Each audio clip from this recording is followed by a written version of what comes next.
almost Shabbat.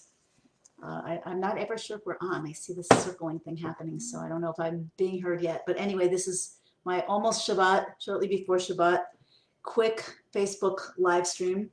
And I want to start talking more in a more focused way about what's really happening in the context of spiritual war. We are in a spiritual war. Now, here's the cool thing about spiritual war. It doesn't actually have to be physical war, but it has to be won. So the fact that it's a spiritual war, meaning that there's a war between two core perceptions, the snake perception of Gullus. I talked yesterday about the snake and the day before, so I encourage you to go back and listen to those lives if you haven't heard them yet. But there's the perspective of the world, the illusion of separateness that came from the eating of the tree of knowledge of good and evil, the Eitz Hadas Tov Ra, where humanity internalized the snake and the voice of the snake that's constantly criticizing and shaming and blaming and creating fear, and basically a sense of I'm alone in the world. There's no help. I'm vulnerable, I'm flawed, and now what the heck? Okay, that's one way of perceiving life, and I just want to keep emphasizing it's part of the plan. It's has a purpose. You didn't do it to yourself. You were created with this for a reason, and that reason is to win this spiritual war, to reveal the light that's hidden in the darkness. So I hope to, I don't know promises. Sometimes I have unexpected whatever distractions. Hopefully they will only be good. Hi, Hanalea, or Hanalea. Anyway, but I wanted to start talking next week about this spiritual war in very specific ways. What are the qualities that you can activate? What are the morphic fields that you can connect to that will allow you to get a big leg up in this war? Again, a spiritual war means a revelation. I said that I talked about what the enemy was. The voice of the snake is the enemy, and that's really the core of what causes us to react, to exploit, to dominate, to all the way up to like murder, things that are happening in our world right now. And that is because of this core illusion that's internalized in individuals, families, communities, nations, religions, and the world at large.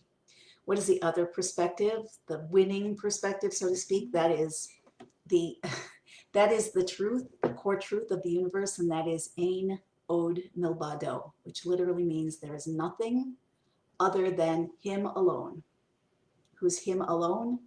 God, Creator, divine consciousness, source of the universe, whatever makes you feel that infinite energy and intention and desire that underpins and that is actively bringing you and me and everything in the world into existence at every instant, now and now and now and now and now.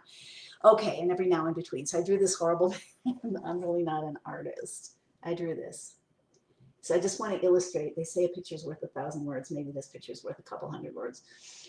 Anyway, so let's imagine that when God decided to create the world, instead of just being within God's being, there was a movement to shine outward. That's the first step in creation. If you are going to create something, or if you're going to express something or transmit something, the first thing that you do is to get deeper in touch with yourself and why you want to transmit, and then to shine outward. So the first stage, and this is just a very nutshell version, but it'll help you understand the points that I want to make today. So the first stage in that process is a shining outward. And when God shone the light outward, it was an infinite divine light, or an Ein Sof. And that is really, it is in a sense the beginning of creation, but it's really not part of creation. So if you have an infinite light, if you have an infinite anything, you cannot have anything but that, right? So that's where we have Ein Od Milbado. There's nothing but that, but then there's no creation because everything is infinite divine light. So in order to make space for creation, God concealed the infinite divine light, and Kabbalah talks about this at length. I'm speaking fast because it's really literally like 15, 20 minutes till Shabbat here. But these are core principles of Kabbalah, which, every class that you will ever go to will talk about these kinds of things. And there's so much to understand about how these principles are underpinning everything that happens in our world and everything that happens in our own process. So these are core fractal principles of creation. But anyway, there was this movement of contracting and concealing divine light known as the Tzimtzum. And then there was a tiny light that shone, and I'm skipping some of the big steps of this, but ultimately that tiny contracted, out of that total concealment came a very, very, very thin yet infinite light, which represented and manifested, brought into being the actual universe as we know it, or the multiverse. So Kabbalah divides this into 4 core worlds: Atzilut, Bria, Yetzira, and Asiya. Again, my disclaimer, this isn't my skill set drawing. But what I want you to see is, and here's where it's going to get kind of practical. We're talking about spiritual warfare. So you have infinite divine light, then you have the 4 worlds, and each of those 4 worlds is divided into 10 sphirot and infinite, really, worlds. Every person is a world. They're in the multiverse, there are many worlds, but let's just keep it simple for now. Everything that exists from Atzilus, especially Atzilus, is the light shining into this one thin stream of creation. Like out of all plans, all versions of creation the Creator could have accomplished, could have enacted, He picked this one, and it's called our multiverse. That starts with Atzilus, and then it goes into Bria, Yetzira, and Asiya. Asiya has a spiritual and physical element, and the physical Asiya is our world. So we're all the way down at the bottom, like the point of this funnel. So here's what I want to bring out for today. So inside the funnel, all the light is gradiated downward. There's less and less light showing in each world. Atzilus, Bria, and Yetzirah are worlds of spiritual beings. Even on even in Asiya, there's a spiritual level, which is spiritual beings, souls, etc. But in each world, there's less and less light revealed. The light is more and more concealed. And where is it? It's outside of this funnel of creation. So the light inside is called Memale Kol Almin, excuse the writing, which means the light that fills all worlds. Kol means all, and Almin is worlds in Aramaic. So Memale is to fill. So this is the light that lights in vessels, the divine light that's contracting and concealing. Yesterday I talked about the idea of the hand in a puppet. And I think it's a very powerful mashal. It's a very powerful analogy, because when the hand is in the sock puppet, when the hand's in the puppet is hiding the hand. You can't see the hand. If it's a good puppet show, you don't think about the hand, especially if you're a little kid that doesn't know better. You don't realize there's any hand in there. And the reason that you don't see the hand is because of the puppet. But the reason that there is a puppet is because of the hand. This is a little bit of a paradox, but it's a deep, deep truth. This is Mamali Kol Almi. This is divine light showing up as different puppets, whether it's, puppet thoughts are a kind of puppet. There's divinity hidden in every thought and every concept, even though it's limited and distorted. It hides the truth. The truth is there's a hand connected to an arm, connected to a body, connected to a brain, connected to an intention. All you see is, a little guy with a sword, or a table, or a dog, or a bug. And all of those things are the sock puppets in which the hand is concealed and the intention is concealed. So what is the intention? The hand is the light of God that is invested in the vessels, so to speak, the creations, spiritual and physical, of Memale Kol Almin. And then where's the rest of the light? It's behind the stage. That's Sovev Kol Almin. Again, Kol Almin means all worlds in Aramaic, and Sovev means to transcend or surround. So within this scheme of creation, you have very gradiated, concealed presence of God. And in the physical world, it's so concealed that it's almost impossible to see, which is why you have this vast polarity and separation, multiplicity, and in a simple sense, everything that exists. That's why we feel so separate. That's why on one hand, we feel like the center of our universe, and on another, and at the same time, we feel completely vulnerable and alone in certain ways at the core. And that is because of this vast concealment. It's happening on every level, like the interstitial space between cells of creation, so to speak. Okay, then Sovev Kol Almin, and here's what I want you to see. Sovev Kol Almin is the unlimited infinite light. It's not in vessels, it's not hiding, it's not showing up as something else, let's put it that way. It's not showing up as something else. It is what it is, and it's infinite, and it's divine. But because it's not in a costume, it's invisible to the unsophisticated eye. By the nature of how we're created, you can't see it from here. But what's happening is, and this probably the last time I'll hold this up. So the less light, the light of God in the Mamali Kol Almin, the less the light here inside the puppet, the more powerful and present and intense is the surrounding light. So that, in a certain sense, illustrates the principle of how the greatest light is in the darkness. As we hit the wall of our ability to comprehend, if we go inside and connect deeper, look deeper, open our minds more. That's one of the reasons why it's all really about consciousness. It's easier and easier to connect to infinity from the very, very small finite. It's easier, the fact that it looks so dark, that it looks so constricted and contracted, just shows you that all of the infinite light is just right here. So this great light, I want you to imagine a great light, an infinitely powerful light, the Orient Sof. And I suggest it's going to be Shabbat again. No, it's like 13 minutes here. So I'm going to go momentarily. But I would like to suggest that over the next, wherever you are, till the end of Shabbat, that you contemplate this idea. Just walk around and look for signs, or feel inside of yourself and look for signs. Sometimes they're called synchronicities. Sometimes it's a little whisper in your mind. Sometimes it's something that, that is occurring in the world that is calling something out of us. If we could only see it, that brings us to a higher awareness, to more free choice, to more potential godliness and goodness. So look for the synchronicities. In Hebrew, it's divine providence. Hashgacha pratit. Look for that. Look for the signs. Sometimes I call it God winking at us. Look for where you might be guided. Listen for the inner voice.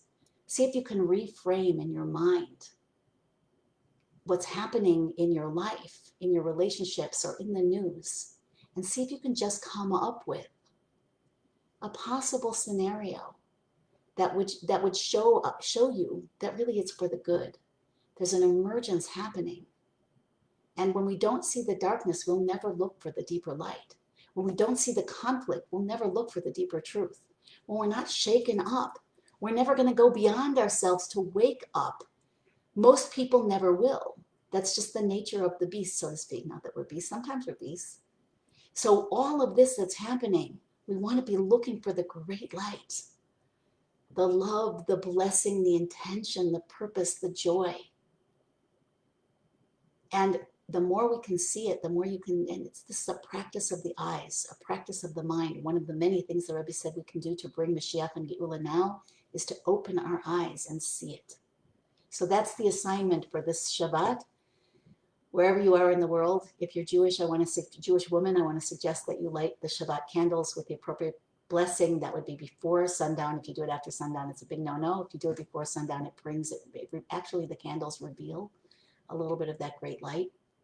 And that great light is going to shine on Shabbat every week more than it does during the weekdays by far. It brings down a whole creation, opens to a whole new level of light, which is why the Jewish people are commanded to rest, to connect, to go in, instead of the doing world, the being world. There's so much to say about this. But whatever your background, the world is in a holier state now, and you can use that energy to contemplate the deeper truth, which is that deeper truth, that great light is shining into and ultimately through and from all of humanity. What you get to choose is if you want to be one of the ones who wakes up first, part of the solution rather than part of the problem.